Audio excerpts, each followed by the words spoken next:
So once again, hello dear students. I, Dr. Bharat Goel, faculty in mathematics in Khalsa College, Patiala.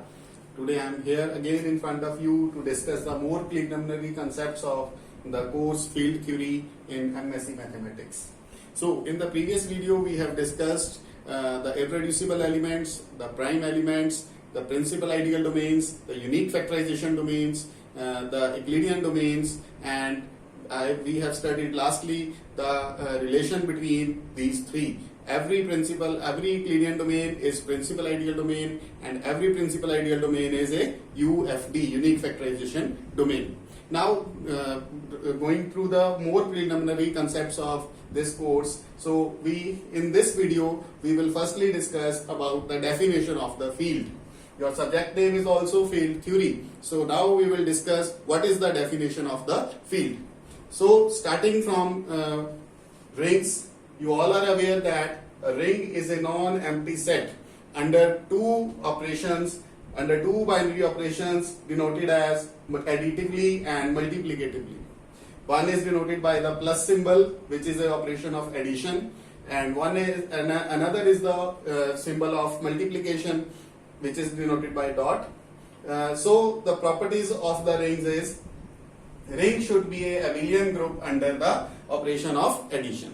Means it must satisfy the five properties. Number one, the Clojure property. Number two, the associative property. Number three, the existence of additive identity, which is normally denoted by the symbol 0.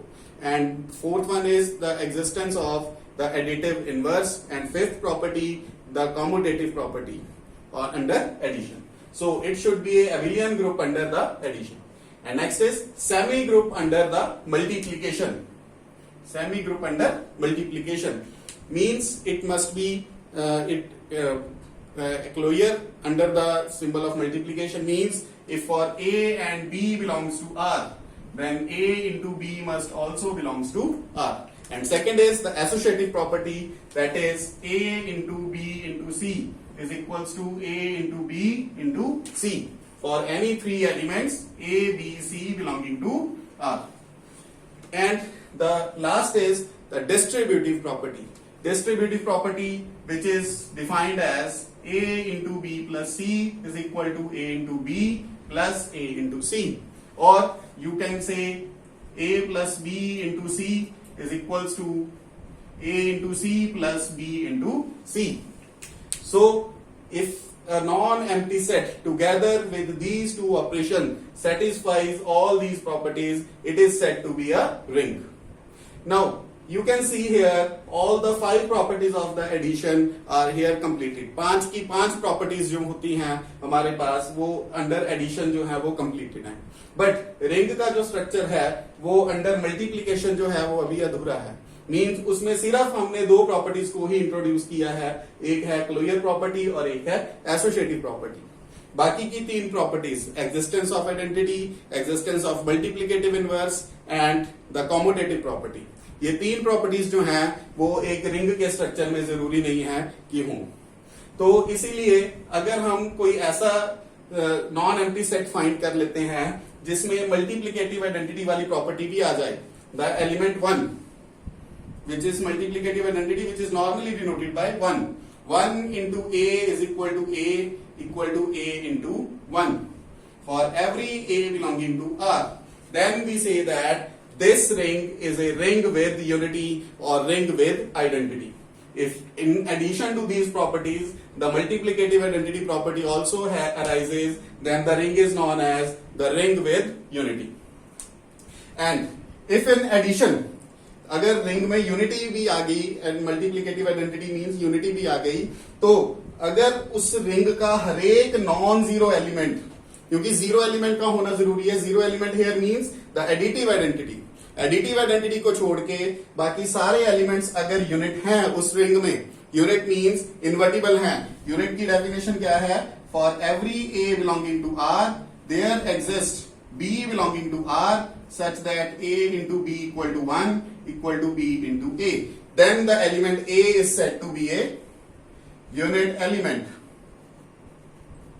Is said to be a unit element. सो अगर हर एक non zero element जो है ring का अगर वो unit होगा तो उस रिंग को हम क्या बोलेंगे, द डिवीजन रिंग। तो यहां तक देखिए आपके पास कितनी प्रॉपर्टीज जो हैं अंडर मल्टीप्लीकेशन आ चुकी हैं। अंडर मल्टीप्लीकेशन हमारे पास दो ऑलरेडी थी properties, closer and associative.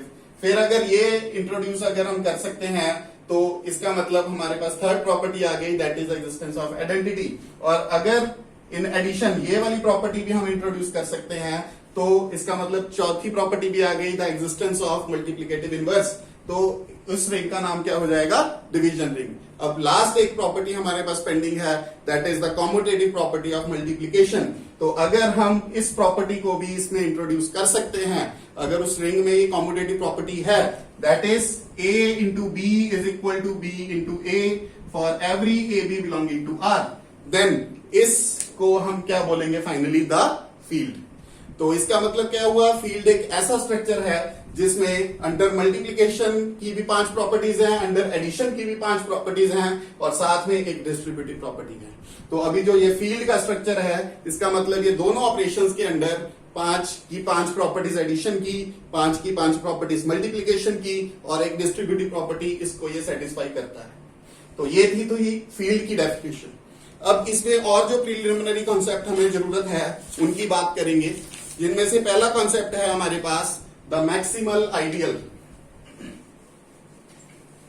Maximal ideal क्या होगा, उसका नाम ही सजेस्ट करता है मैक्सिमल, जो बड़ा हो।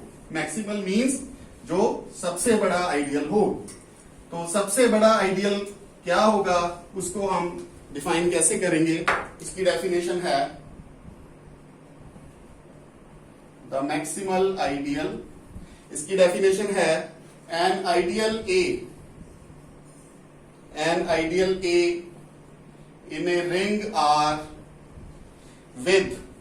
a ring R is called maximal ideal if number 1 ये आइडियल जो है वो पूरी रिंग के बराबर नहीं होना चाहिए। पहली बात मतलब कि ये जो हम कंसीडर कर रहे हैं ये रिंग इटसेल्फ नहीं होनी चाहिए। Number 2, for any ideal B which contains A, means अगर हम ये कोशिश कर रहे हैं कि A से बड़ा कोई आइडियल है तो क्या होना चाहिए, then we must have either B is equal to A or B is equal to R। तो हम क्या डेफिनेशन कह रहे थे, मैक्सिमल आइडियल, कि इससे बड़ा कोई आइडियल नहीं है। अगर हमने कहा कि B इससे बड़ा आइडियल है तो B जो है वो या तो A के बराबर ही है या फिर पूरी रिंग के बराबर ही है। ठीक है ना, मतलब कि A और R के बीच में अगर हमने किसी को फिट करना चाहा, किसी आइडियल को फिट करना चाहा, तो ये कोई प्रॉपर आइडियल जो है हमारे पास फिट नहीं हुआ। या तो ये वाला B A के बराबर ही हो गया या फिर ये वाला B जो है वो R के बराबर ही हो गया। तो इसका मतलब अगर एक आइडियल और उसकी रिंग के बीच में किसी दूसरे आइडियल को हम नहीं फिट कर सकते, नहीं फिक्स कर सकते, देन ये वाला आइडियल क्या कहा जाएगा, द मैक्सिमल आइडियल। तो अभी इस मैक्सिमल आइडियल के रिलेटेड हमारे पास एक बहुत ही अच्छा कॉन्सेप्ट है जो रिंग्स में हम प्रूव करते हैं, जिसकी हमें इस कोर्स में फर्दर जरूरत पड़ेगी। वो है कि अगर A मैक्सिमल आइडियल है, A is a maximal ideal of R of the ring R, if and only if R by A is a field। तो R by A हमारे पास क्या होगा, एक फील्ड होगा। अगर A मैक्सिमल आइडियल है तो R by A क्या होगी, field. R by A which is the quotient ring, you all are aware of the quotient ring। so अगर A मैक्सिमल है तो R by A फील्ड है, और अगर R by A एक फील्ड है तो A क्या होगा, एक मैक्सिमल आइडियल। अभी नेक्स्ट जो हमारे पास अगला कॉन्सेप्ट है वो है हमारे पास द रिंग ऑफ पॉलिनोमियल्स। क्योंकि आगे सारी जो डिस्कशन है हमारी इस टॉपिक में वो पॉलिनोमियल्स के रिगार्डिंग ही चलेगी, तो मैं बात कर रहा हूं अब रिंग ऑफ पॉलिनोमियल्स की। अब रिंग ऑफ पॉलिनोमियल्स जो है वो क्या है, सीधी सी बात है, पहले हमने एक रिंग जो है वो सिलेक्ट करना है। एक सिंपल एक आर जो है रिंग है वो हमने सिलेक्ट करना है under the two operations, one is additively denoted as addition and other is denoted as by multiplication. तो हमारे पास रिंग ऑफ पॉलिनोमियल को हम क्या डिफाइन करते हैं? फर्स्टली इसकी नोटेशन जो है वो ये रहती है R x. Ring of polynomials means इसमें पॉलिनोमियल होगा और एक्स उन पॉलिनोमियल्स में क्या होगा? एक हमारे पास इंडिटर्मिनेट होगा। तो आर एक्स को हम कैसे डिफाइन करते हैं? It contains the polynomials of this type, generally of this type a and xn। अब कंडीशन क्या है? x तो हमारा इंडिटर्मिनेट है, लेकिन यहां पर हमारे पास क्या है? कोफिशिएंट्स हैं a0, a1, a2 so on an। अब rx यानी इस रिंग को एक बेस लेकर हमने इसको डिफाइन करा है, तो इसका मतलब रिंग के एलिमेंट्स यहां पे कहीं ना कहीं हमारे पास जरूर होंगे। तो रिंग के एलिमेंट्स यहां पर कहां है? जो यहां पे क्या है? हमारे पास कोफिशिएंट्स हैं। मींस ये सारे जो ai's हैं वो किसको बिलोंग करते हैं? R को बिलोंग करते हैं for I varying from 0 to n। Means इस रिंग को एज ए बेस लेकर इस रिंग में से जो एलिमेंट्स हैं उनको एज कोफिशिएंट्स लेकर हमने पॉलिनोमियल्स जो हैं वो डिफाइन करी हैं। a0, a1x, a2x, an, xn, और इसमें जो है a0, a1, a2, an है, ये सारे एक कोफिशिएंट्स हैं इस पॉलिनोमियल के जो R में से आए हैं। अब इसकी एग्जांपल की बात करते हैं। फॉर एग्जांपल हमारे पास ये वाली पॉलिनोमियल है, इसको हम कह सकते हैं कि ये वाली पॉलिनोमियल्स इंटीजर्स की पॉलिनोमियल है, बिलोंग्स टू zx, क्योंकि इसके तीनों के तीनों कोफिशिएंट्स 1, 2, 3 ये कौन सी रिंग में बिलोंग करते हैं? Ring of integers. So we can say that this is a polynomial in the ring of integers. And if I say I have the polynomial 1/2 plus 3/4x plus 5/6x square, so I can't say this polynomial belongs to zx because इसके जो coefficients हैं 1/2, 3/4, 5/6 they are not an integer। अगर एक भी integer नहीं होगा तो भी नहीं हम कहेंगे। सपोज अगर यहाँ पे हाफ प्लस 2x है प्लस यहाँ पर 4x स्क्वायर है, तो एक भी कोफिशिएंट जो है अगर वो इंटीजर नहीं है तो ये zx का पॉलिनोमियल नहीं हो सकता। सारे के सारे कोफिशिएंट अगर इंटीजर के होंगे तो इसको हम zx का कहेंगे। हाँ, इसके लिए ये कहना सही होगा कि ये qx का पॉलिनोमियल है। qx the ring of rationals, उसका ये पॉलिनोमियल है।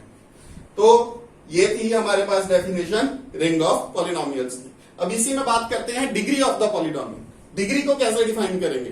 अगर मैं इस पॉलिनोमियल को कह रहा हूं कि इस पॉलिनोमियल की डिग्री 2 है, तो मैं क्यों कह सकता हूं? क्योंकि इस पॉलिनोमियल में जो हाईएस्ट डिग्री पावर है उसका कोफिशिएंट क्या है? Non zero. सो डिग्री की डेफिनेशन हमारे पास क्या निकलती है? n a greatest integer, n is a greatest integer such that an is not equal to 0 if then n is called the degree of the polynomial। तो जो सबसे बड़ा integer होगा उस पावर का जो कोफिशिएंट है अगर नॉन जीरो होगा तो वही पावर जो है वो हमारे पास क्या बन जाएगी? The degree of the polynomial. तो ये थी रिंग ऑफ पॉलिनोमियल्स की डेफिनेशन। तो इसमें एक दो इंपॉर्टेंट बात जो है वो मैं इसमें डिस्कस करना चाहूंगा। अब Rx को हमने स्टडी किया, इसकी ये डेफिनेशन है। अगर मैं इसमें पर्टिकुलर सपोज सारे a1, a2 और an, a0 को छोड़कर अगर सारे के सारे सपोज अगर मैं 0 के इक्वल ले लेता हूं तो इसका मतलब a0 plus 0x so on 0xn ये किसको बिलोंग कर रहा है? Rx को। मींस a0 जो है वो किसको बिलोंग कर रहा है? Rx को। मींस ये सारी कांस्टेंट पॉलिनोमियल्स हैं और ये वाला a0 जो है वो किसके ऊपर वेरी कर रहा है? R के ऊपर। a0 belongs to R। सो इसका मतलब क्या हुआ? इस रिंग के सारे एलिमेंट्स जो हैं वो किस में चले गए? Rx में। So one can say that R is a subset of Rx always. जो रिंग जिसको हमने बेस लेकर इसको डिफाइन करा था वो आप पूरी की पूरी रिंग जो है वो इसके अंदर जरूर कंटेन्ड होगी ही होगी, क्योंकि इसके अंदर जो पॉलिनोमियल्स हैं वो कांस्टेंट पॉलिनोमियल्स भी होंगी और कांस्टेंट पॉलिनोमियल मींस रिंग के एलिमेंट्स। तो R जो है वो किसमें कंटेन्ड होगा? Rx में कंटेन्ड होगा। तो ये तो थी हमारे पास डेफिनेशन रिंग ऑफ पॉलिनोमियल्स की। अब आगे एक दो और इंपॉर्टेंट कॉन्सेप्ट जो हैं जो इस कोर्स में हमें जरूरत पड़ती है उसके बारे में बात करेंगे। कुछ इंपॉर्टेंट बातें जो हमने प्राइम एलिमेंट्स, इररेड्यूसिबल एलिमेंट्स के बारे में पढ़ा था पिछली वीडियोस में, उसके रिलेटेड कुछ इंपॉर्टेंट रिजल्ट्स हैं जो यहाँ पर विदाउट प्रूफ मैं आपको प्रोवाइड कर रहा हूं, जो आपने रिंग्स एंड मॉड्यूल्स पेपर में अपने पढ़े हुए हैं। सो पहला कॉन्सेप्ट ये है, if A is a irreducible element of ring R, then the ideal generated by A is a maximal ideal। तो आइडियल जनरेटेड बाय ए हमारे पास क्या होगा, एक मैक्सिमल आइडियल होगा रिंग आर का। अभी हमने रिंग ऑफ पॉलिनोमियल्स की बात करी, उसमें जो आर था वो हम सिर्फ क्या डिफाइन कर रहे थे, it is simply a ring. But अभी हमने किस में डिस्कस करना है, फील्ड्स में। तो अभी इस सब्जेक्ट में सारी जो नोटेशन है हमारे पास ये चलेगी F X, where F is a field. So अगर मैं एफ एक्स लिखूंगा तो ये अंडरस्टूड होगा कि जो कैपिटल एफ एक्स है उसमें जो पॉलिनोमियल्स हैं, उस पॉलिनोमियल्स के जो कॉफिशिएंट्स हैं वो एक फील्ड में से हमें सिलेक्ट करने हैं। So F X, F is a field. अभी एफ एक्स के रिजल्ट्स की बात करेंगे जो ऑलरेडी हमारे पास प्रूवन है, वो इस कोर्स में हम नहीं पढ़ेंगे। इस कोर्स में फर्दर हम एक्सटेंशंस पढ़ेंगे फील्ड की कैसे बनानी है। इस रिजल्ट्स को मैं प्रिलिमिनरी कॉन्सेप्ट देकर आपको जस्ट विदाउट प्रूफ से रिजल्ट्स जो है यहाँ पे बता रहा हूं। तो सबसे पहला रिजल्ट है जो एफ एक्स है वो है एक principal ideal domain. F of x means the ring of polynomials over the field F. It is always a principal ideal domain. Number 2, it is a unique factorization domain, a UFD. And number 3, it is also a Euclidean domain. अभी Euclidean domain मैंने पिछली video में discuss करा था। Euclidean domain जब हम define करते हैं तो उसमें एक फंक्शन फाई होता है, क्योंकि यूक्लिडियन डोमेन मींस उसमें डिवीजन एल्गोरिथम को हमने होल्ड करवाना है। और डिवीजन एल्गोरिथम जब हम होल्ड करवाते हैं तो एक रिमाइंडर आता है और उस रिमाइंडर को डिफाइन करने का क्राइटेरिया होता है। तो इसमें जो क्राइटेरिया रहेगा वो होगी the degree of the polynomial. तो कैसे डिफाइन करते हैं इसको मैं एक्सप्लेन कर सकता हूं कि f x belongs to capital F x. ये हमारे पास कोई पॉलिनोमियल है, इसको हम डिवाइड करवाने जा रहे हैं अनदर पॉलिनोमियल जी एक्स जो कि नॉन जीरो। ऑब्वियसली इससे डिवाइड करवाना है तो इसको नॉन जीरो सिलेक्ट करना है। तो zero not equal to g x belongs to f x. Then there exist, तो यूक्लिडियन डोमेन है, सो देयर एग्जिस्ट एक क्वेश्चन होगा क्यू एक्स एंड एक रिमाइंडर होगा r x belonging to capital F x such that f x is equals to gx into q x plus r x. अब इसमें क्या criteria रहेगा, are x को define करने का जो फाई फंक्शन है वो क्या रहेगा, the phi is the degree. So यहां पर हम क्या डिफाइन करेंगे कि या तो ये वाला आर एक्स जो है वो हमारा क्या आ जाएगा जीरो। अगर रिमाइंडर जीरो हो गया इट मींस पॉलिनोमियल पूरी की पूरी डिवाइड हो गई, इसमें रिमाइंडर जीरो है, ये इसका मल्टीपल बन गया जो है जी एक्स जो है वो एफ एक्स जो है वो जी एक्स का मल्टीपल बन गया, और आर एक्स अगर जीरो है। नहीं तो अदरवाइज क्या होगा, the degree of r x will be strictly less than the degree of the g x, will be strictly less than the degree of g x. तो ये क्राइटेरिया रहेगा Euclidean domain की definition में f x के लिए, the degree of the polynomial. तो ये कुछ रिजल्ट्स थे जो हमारे पास इसके लिए अप्लाई होते हैं। अभी के लिए इतना ही हम डिस्कस करेंगे। नेक्स्ट वीडियोस में हम जो है अपने सिलेबस पे आ जाएंगे जिसका सबसे पहला टॉपिक होगा the irreducible polynomials. So till then thank you very much.